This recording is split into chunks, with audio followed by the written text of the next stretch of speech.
What's happening, guys? Welcome back to another Sunday Scan. We have a special edition here. We're all in New Hampshire. I got Dawson, Nick, Ariel here. Stan is also here too, as well as Nate, but they are on different locations filming right now. But it's been nice to have the crew here. We've had a really busy week, gone over a ton of stuff, had a lot of good conversations, and we should have a lot of good content coming out for Investors Underground over the next couple of months. But guys, thanks for being on a segment here, and looking forward to chatting about the market a little bit. Yeah, thanks for having us, man. Thank you. Of course. Yeah, so it's nice to have kind of the regular rotations here, at least for the most part. So I know some of us traded this week, some of us did not trade this week. Who traded this week? Who was more active? Dawson? I was trading like we're filming this here on Friday. I didn't trade today, but I've been trading the other days just off the open. SMCI for like the last 2 or 3 days was a pretty active name. Going into Tuesday, they have to meet some requirements before they get delisted. So there's kind of a run up into some potential news. So typically those have some pretty good reactions to them leading up into the event. And then combined with the daily chart, reactive opportunity on that daily for like a overextension pullback type trade. And then just a few small cap names, Edit, I believe ALLO, I believe, just some small cap trash that's running for 2-3 days straight up and just looking for a little pullback. So just trying to get in, like nail bail a couple things and get in where you fit in. For sure. And I feel like one of the cool things about this trip is that we've been around so many different types of traders that all have different strategies. So to be in a room where people are talking about the same name and people are coming at it from different angles, some are, continuation, mean reversion, short, long, swing trading, like it's just been really cool. So, Nick, I know you and I were focused on Palantir a bit this week, and then you were trading some of the quantum. So, Yep. How did this week go for you? What were you looking at? Week actually went better than I expected it to, which is great because I haven't been in front of my screens that much. But yeah, I mean, Palantir was a great trade from the 120s down under 100. So that finally had that break. But this week I really just wanted to stick to names that I was familiar with. I didn't want to, look at my high of day, low of day scanner and just try to play, with individual names that I'm just not familiar with and get, into trouble if I'm not sitting in front of my screen all day. So I stuck to the quantums because I've been trading those for a while, and they started breaking under some pretty key levels, and even with good news coming out, they continued to stay heavy. And once I saw IONQ break under some pretty key levels like 3750, I was watching pretty closely. I ended up just trading between IONQ and Rigetti or GTI.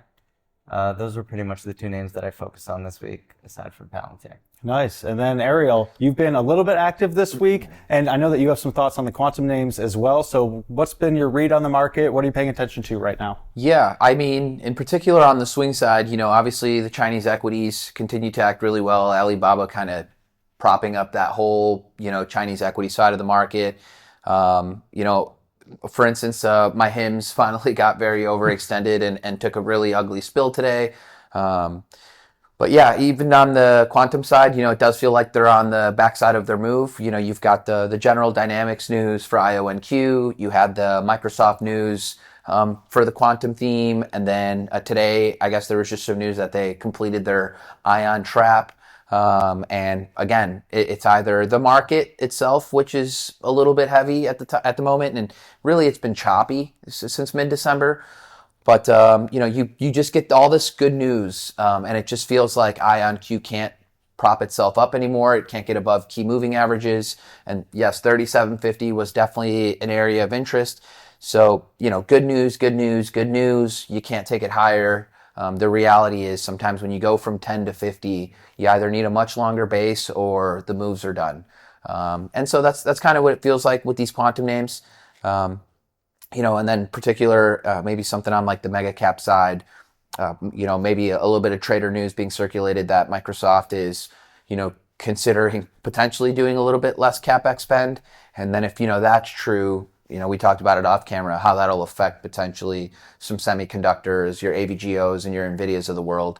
If Google and Microsoft start to think twice about spending $75 and $80 billion a year on their CapEx. So lots to think about in the current market. Yeah, definitely. That is something that we were talking about, how with, you know, a name like NVIDIA, which NVIDIA reports earnings next week. So that's going to be a huge catalyst for the market. But so much of its revenue and its earnings per share comes from basically CapEx, or capital expenditures, from the large names like Google, Meta, Amazon, all these guys. And so they have to see, you know, if things like with DeepSeek or other things are coming out, can they spend the same amount or less to get us the same amount of compute, pretty much. And if that's the case, then if they're stalling out on some of their CapEx, then that can spill over to NVIDIA, because if they're stalling, then NVIDIA's earnings are going to be stalling, or their revenue is going to be stalling. So I'm not saying that's going to happen, but with NVIDIA's earnings, I think that we could have some wild reactions to it, especially if things aren't absolutely perfect with it. So that'll be a big watch for myself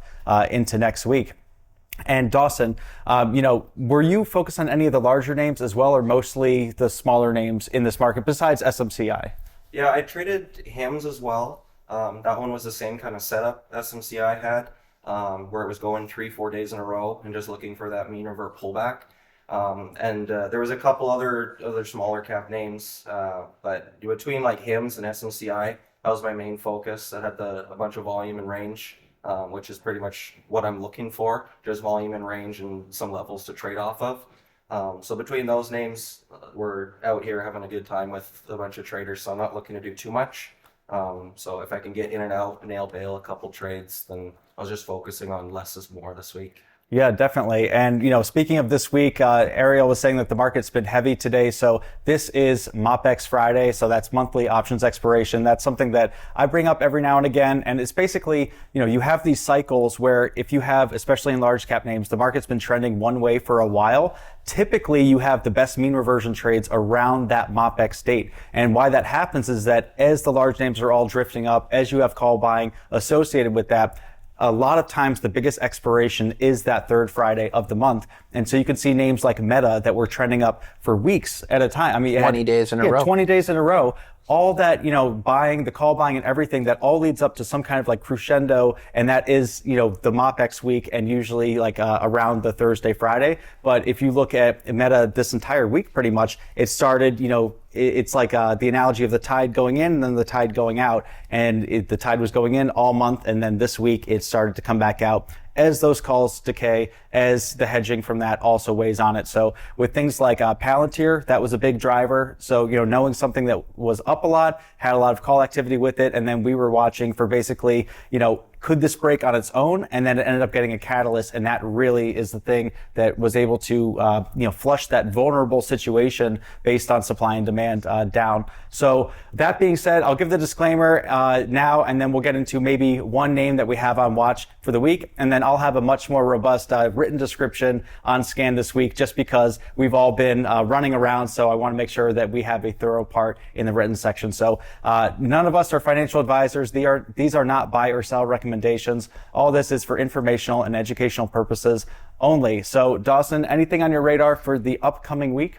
Yeah, in terms of small caps, that's like typically day to day for me. So until like Sunday, Monday scans, until I start running those, I don't have a whole lot on small cap side. I need to see what's in play.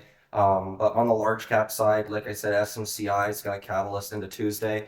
It's been in a range for like the last 3 days. So I'll be looking to play those edges of that range. If we can get some sort of shove up into looking left levels, wants to blow out through prior resistance, might look to sit that back. Or if it starts to fall through under the lower end of that band. But I'll be looking to play that range on SMCI, especially with the catalyst up and coming. Yeah, definitely. And NVIDIA is going to move it's going to be the catalyst for the entire AI sector. And it's also been one of the key driving variables of the market in general. So NVIDIA will definitely be on watch. So before I get into mine, Nick, anything on watch for next week? I know that, you know, you're focused on the quantums, or just going to see it as it comes? Yeah, let me guess, Rigetti. No, for sure. I'm definitely going to be focusing on Rigetti, but also IONQ and QBTS, QUBT. That whole basket of names, I do think, you know, like Ariel was mentioning, they're on their backside. So I'll be focusing on any good pops on those names that fail to follow through and be looking to hammer into those. But Palantir is definitely going to be a main watch for me, see how that reacts this week. And of course, we have NVIDIA earnings. So I guess that would be my top. So with Palantir, are you thinking that it could set up to some kind of mean reversion trade back up? Is if it sells off a bit more, if it starts to get jumpy? Yeah. Is that what you're looking for? I would be looking for a push back up, maybe towards like the 108, 110 level, and I'd look to fade that back down. So it could be an opportunity on that bounce, and then also ways. if that bounce fails, then going down from there. Ariel, what do you have on watch for the upcoming week? This is going to be a big week for a swing trader, especially because if you have such a key player reporting earnings that can affect everything else, how are you thinking about that and managing it? Yeah, well, when you consider NVIDIA having been your 10-bagger over the last, 2 years effectively, and then the SMH being in just this long sideways consolidation, how does an NVIDIA potentially having a strong earnings report and then, it may be lifting the semi sector, which could be very good for the market, or if it's got a, negative reaction to its report, does that finally start to maybe crack, these SMH that's been in a sideways range, for a year effectively? Does that start to, weigh down on the market? And, it is one of the 3 biggest names in the world, next to Apple and Microsoft. And, Microsoft's maybe had a little bit better of a reaction lately over the last 2-3 days, but the reality is that it also sits under its 200-day moving average. So effectively, over the last year, it too has been very heavy. And how does that begin to weigh on the market when 2 of the 3 biggest names in the world are, potentially not acting well? Again, we'll have to wait and see kind of with an NVIDIA. And then I think it's also good to not forget about Bitcoin. It is still building its range too. Call it 108, the upper half, 92,000, the lower half. Today, I think highs was 99 roughly. And then towards the end of the day, it was like 95 or 94,000. So, as we start to, get close to that $92,000 level where it continues to bounce from, think about that basketball analogy. If you just drop a basketball from a particular height, every time it hits the ground, it doesn't bounce back as high. And, if Bitcoin begins to lose that $92,000 level, do we lose another group within the market that can potentially drive us higher? Or at least for me, indicate some kind of a risk on signal when it's breaking out, right? Traders are active. They love crypto. So how does that really play into, momentum for the market if Bitcoin loses its momentum? And again, we talked about this off camera. All of the bullish catalysts, whether it was the executive order, whether it's Michael Saylor continuously buying, whether it's the Saudis buying, whether it's a totally pro-crypto government, and yet price still can't break out of its consolidation. What does that say necessarily about the group? Is everything priced in? We don't necessarily know. It's still within a range, but definitely, something to keep an eye on going forward. Yeah, and MSTR and Coin, because Coin even had, supposedly positive news that the SEC was potentially dropping their, case against them because they were investigating them from a while back. But it still was down, close to 8% on the day, I believe. And so when you're in a part of a cycle where any kind of news is either used as an excuse to sell, whether it's positive or negative, that's usually a character change. And then something that you're really good at is identifying within sectors relative strength and relative weakness. And I know that you use the 200-day moving average and a lot of other moving averages as well. So do you see relative strength, relative weakness in any other sectors besides crypto right now that you'll be watching? I mean, the strongest sector, and I think it's pretty obvious at this point, looks at whether it's, cybersecurity is fine, but they're mostly software stocks. So software continues to act well. It's been acting well for months, whether it was a Palantir before this really big crack or a Toast or, Twilio was another one that was acting well there. Shopify is another. Snowflake is another. So software continues to get love. And at this point, Chinese equities shouldn't be ignored, right? Pinduoduo, JD, Baba, YMM, and then, you go further down the list and, you've got XPEV, Lee. And then, you could kind of say if Tesla were doing well, would these Chinese EVs also act well? But it seems like Chinese equities, if they can just consolidate a little bit, obviously, you go from 85 to 140, it's not right to be buying at 140, not until things tighten up, right? Let the train kind of pull into the station, slow down, and then you can hop aboard. And really for me, it's just, trying to locate a low risk entry and say to yourself, what's been the strongest as of late? And they're really strong because institutions are piling in. And then as soon as they tighten up, that could be an opportunity to hop aboard a new theme. And the reality is that you look at the DAX or you look at all these other markets, they're all near all-time highs, and Chinese equities have been hated for 2 years. So, does a little bit of rotation begin to happen from away from the U.S. stocks, into Chinese equities? The answer recently has been yes, with Baba being your leader. How long does that continue? None of us know, but looking for low risk entry, and low risk definitely doesn't happen after a 70% vertical move. Got to let things tighten up, let things settle, and we'll get more answers within a few weeks. Yeah, definitely. And with big trends like that too, I mean, you have big moves on the upside and on the downside. And so just like something with Palantir or something with Meta, you have these clean trends, these good themes. It makes a lot of sense. And then you get to some kind of point, and whether it has to do with options or not, sometimes it's just an overextension, but something like BABA or something like PDD, when they do start to run up and they're up 5%, 10% a day for multiple days, eventually you're getting closer and closer to some kind of mean reversion trade coming. So I'm going to be watching the Chinese equities. I still have somewhat of a bullish view on them as long as there's not a policy shift. And so I think that the trend will continue, but be on the lookout for anything from Trump, because I think that as, the last couple of weeks have been playing out, he's been very tough on, more friendly countries, while he's been very easy on more adverse countries as he's trying to get things settled or whatever else. And so I think that once we have some kind of a pivot where he starts to turn his aggressive attention on maybe some of the less friendly countries to us, we could have some of those big mean reversion trades. But that could come at any time. Doesn't necessarily have to be, this upcoming week, but that will be on my radar as long as, they set up properly. And then also Palantir will be on my watch as well for a bounce trade and the possible, a mean reversion, or not a mean reversion, but a failed follow through if that bounce stays heavy. And so on the topic of failed follow through, or like those bounces that do stay heavy, what are some of the signs that you look for, Dawson, to really, from a technical perspective of what is the action you want to see to confirm that a bounce is not sustainable? Yeah, when I'm looking for failed follow through, I want to see support start to break down. All pops back up into that prior support, become resistance. I even prefer it to push back up through it. Anybody who's got a hard stop at that level that maybe hammered through it, make them a bit emotional. Shove it through it a little bit, maybe give them a 50-cent shove, test the waters.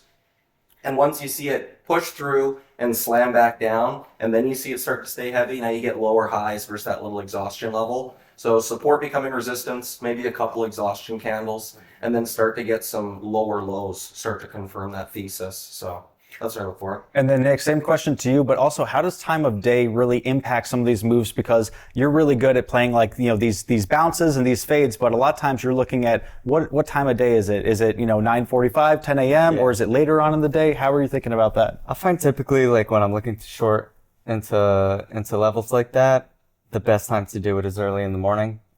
Typically you'll get, a few pops here and there, a few flushes here and there, but ultimately there is some sort of a correction in the morning. And it could last 30 minutes, it could last 15 minutes. And I try to base that off of either pre-market lows or prior day lows or key levels, right? Depending on the daily. But I find, I make at least, the most of my money within the initial drop.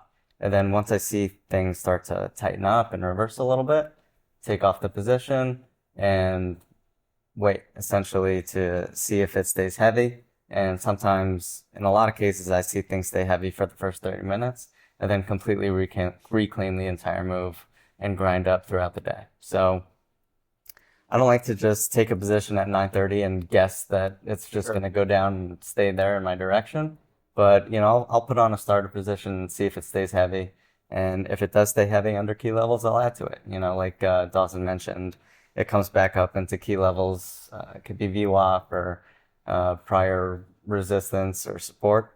And if it stays heavy off those levels, that's where I'd be adding. Great. And then final thing before we kind of close out, any advice or any tips to some of the traders that are watching this on Sunday Scan? Tips in general, like newer traders? Yeah, just tips for anything that's helpful for whether it's someone newer, someone a little bit more experienced, just what's something that helps you in the market. And as you go into the next week, you're going to be thinking about a little bit. Jeez. A suggestion for newer traders is like give yourself a long enough runway. Don't run out of money and don't run out of time before you can start to figure it out. And then going into this next week is I try to remind myself, I like to draw levels on the way up when I'm looking for mean reversions on these daily charts. And I use those levels as possible cover spots or levels that I want to see failed fall through once the backside is in. And I try my best, still a work in progress, but not to force my bias that this has to pull back today, and try to wait for those key levels to actually fail and come back and confirm. It's not one flush under it is an auto short, and that's it. So I try to keep that in mind, not to force a bias and actually wait for levels to confirm. Definitely. That's great. For mine, I would say to really think about the big picture as well as the small picture, and doing things like looking at ETFs like Ariel likes to do, and just looking at, what are the key driving variables in any market? Is it NVIDIA? Is it AI? Is it, large tech?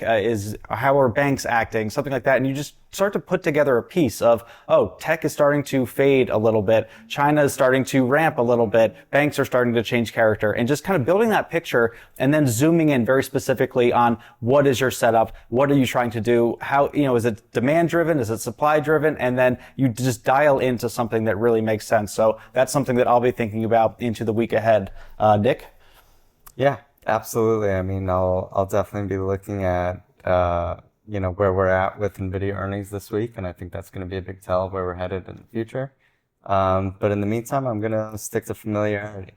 Just going to trade what I know and wait for things to set up. Excellent. And Ariel? Yeah, a lot of sectors like a Bitcoin and like the SMH, they're just in a sideways range. So kind of letting that range confirm, for instance, the semiconductors are like a bifurcated group, right? You've got NVIDIA, you've got AVGO, you've got CRDO and ARM, and then not much else, right? So it's like either the rest of the names are going to start to show some life and the SMH is going to start to act better. And similar with Bitcoin, right? It's like whether it's coin on earnings getting beaten up and then just fading away for the last, however many days since its recent earnings report, or an MSTR that just can't get above its 50-day, or the Bitcoin miners that just are perpetually been acting bad. Right? We don't really have a ton of evidence that would suggest that group is really ready to go higher amidst all of the great news that we've had. So I personally want to see institutions get more involved with these individual names to sit there and say, okay, well, Bitcoin's got a better chance to break the upper half of its range, to break out from its range, and then seeing it break out from its range to gain a little bit more of that confirmation bias and have a few good setups that are in that group. Otherwise, if stocks are below their 50 and they're breaking down on earnings, and then crypto begins to break that $92,000 level, not apply my own bias and say, oh, these things are going to the moon, right? To sit there and say, well, no, they might just really be breaking down, and be comfortable playing them on the short side. So really just kind of letting the market dictate what it wants to do, and not getting too excited because Chinese equities have gone up, a ton recently, letting that move settle down, and look for potential mean reversion on some of these things, or a Palantir getting smoked off of 120 all the way sub 100. If it rebounds a little bit, does it begin to act heavy? And not really try to apply my own bias to what I think might happen. Just view the equities for what they are. What are the equities trying to tell us about the underlying group? And then does that underlying ETF or crypto, confirm what it is you're seeing within those equities, and then capitalize on the up move or the down move? Excellent. So thank you guys. It's been great hanging out with everyone this week. We've had a lot of fun, been very busy, but there should be some really good content coming out for everyone over the next couple of weeks and months ahead. So thank you guys. Thanks for being on Sunday Scan, and I'll see you in the room this week. Sounds good. Thank you. See you in a bit. Thank you everyone for watching. If you want to trade live alongside me and other members of the Investors Underground community, then check out investorsunderground.com to see if becoming a member is the right decision for you. They have some of the best technology and a lot of great members there, all looking to help other people improve their trading. And also check out Investors Underground content on YouTube and Twitter. Thank you.